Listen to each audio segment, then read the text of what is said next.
Alright guys, we are deep here in the forests of Cambodia. I'm going to be attempting to survive for 28 days. And I won't have any technology, any access to an ambulance or anything. The only thing I have is what I have on my back. My name is Tony Gunk, and this is Extreme Survival. Let's go. Alright, so one of the first things you got to do is establish a source of water. Alright, so what we have right here is a great source of water, okay? So we're going to go down here and try and get something to drink real quick. Sometimes your water is a little tricky to get to, but it'll be worth it, alright? So you might be asking yourself, what makes a good source of water? Well, one of the easiest ways to tell is whether you have things like algae or bugs around it. And what you know is if the water can support algae and bugs, it can support life for you, alright? So this is beautiful water. You have bugs all around here. There's some algae. You have like the beautiful mud, and the mud is so nutrient rich that you know that it'll just provide you with not more than water, but all your vitamins, your vitamin C, your vitamin D, sometimes even vitamin A. So let's go take a drink.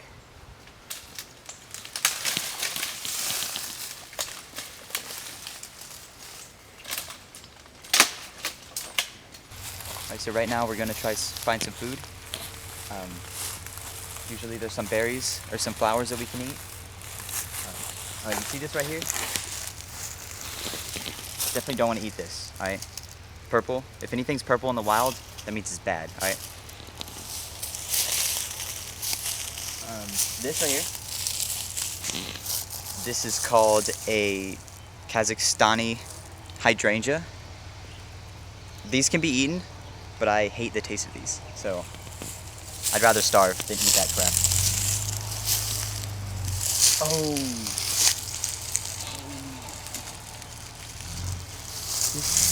This is fantastic. This is the best thing to eat out here, alright? It's 100% natural. It tastes so delicious. Oh man, look at this, guys. See this right here, guys? See that? This is poison ivy. Now you should never touch this with your bare hands, alright? Now I'm a professional, so I'm allowed to do it because I'm an adult, but you should never ever handle this, okay? It's very dangerous. It can cause severe rashes. But if you're brave enough, it can actually be food. So one of the best things to have when you're out here in the wilderness is a tiny pocket knife, alright? This is something that's going to keep me safe, alright? It's small, it's light, it really works well, alright? So I've decided to go on a little journey. It's best to have one of these, just in case you get stuck in the middle of something, alright? So if you just need to get by, you know, pop it down. That's food right there. This can sustain me for weeks. Alright, you just gotta find more of this and we're set. Alright, so right now we're prepping for the night. One of the first things you gotta do is find a place to sleep. So right now we're setting up a hammock.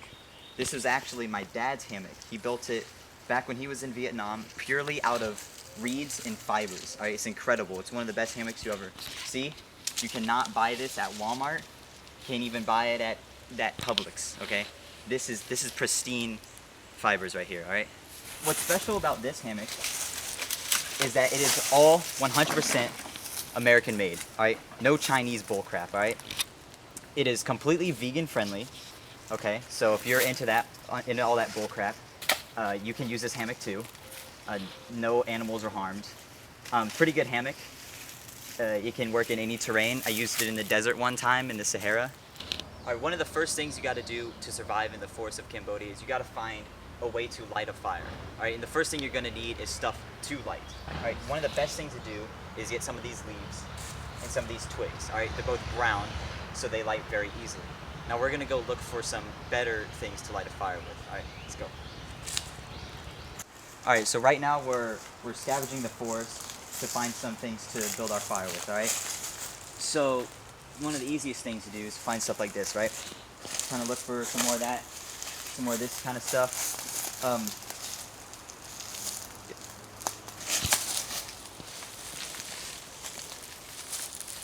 Guys, this is so lucky, okay?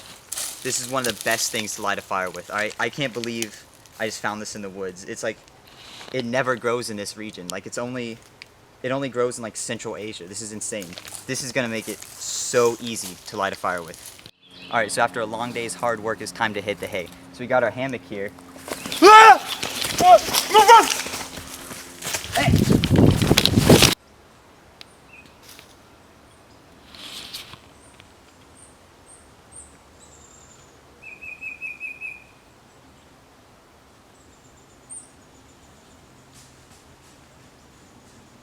Alright, so since we got that figured out, it's time to buckle down for the night. See you tomorrow.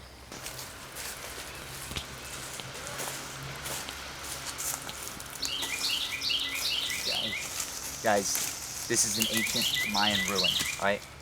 You have to be very careful not to disturb anything here, alright? It is very sacred. Dude, what are you doing? Go.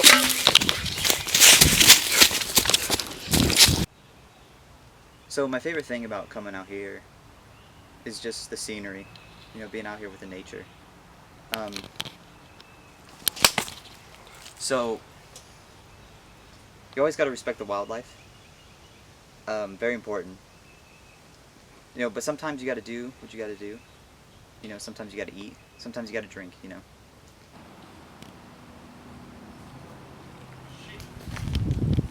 We're going to visit the local village. We're going to see if we can play some traditional games, learn the local cultures. So right now we're in the local farms of this village. So you can see the way that they farm crops is truly extraordinary. It's something unlike any the world has ever seen.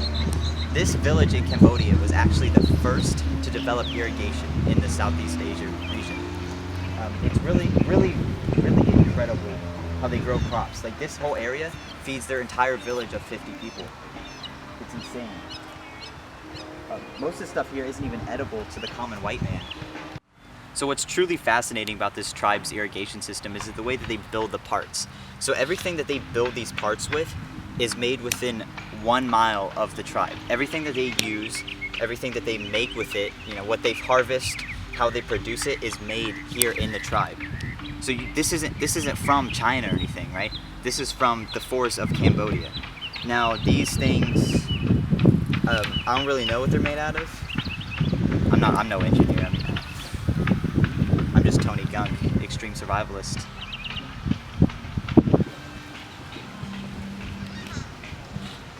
So I attempted to learn how the local animals act and behave, but they didn't seem to accept me.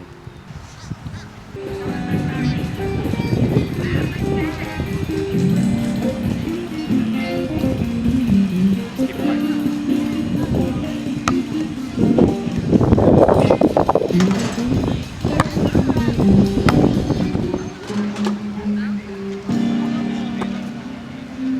Something really amazing about this tribe is its culture.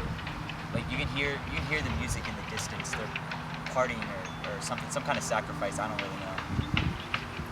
It's been really amazing walking through here, seeing how they do things.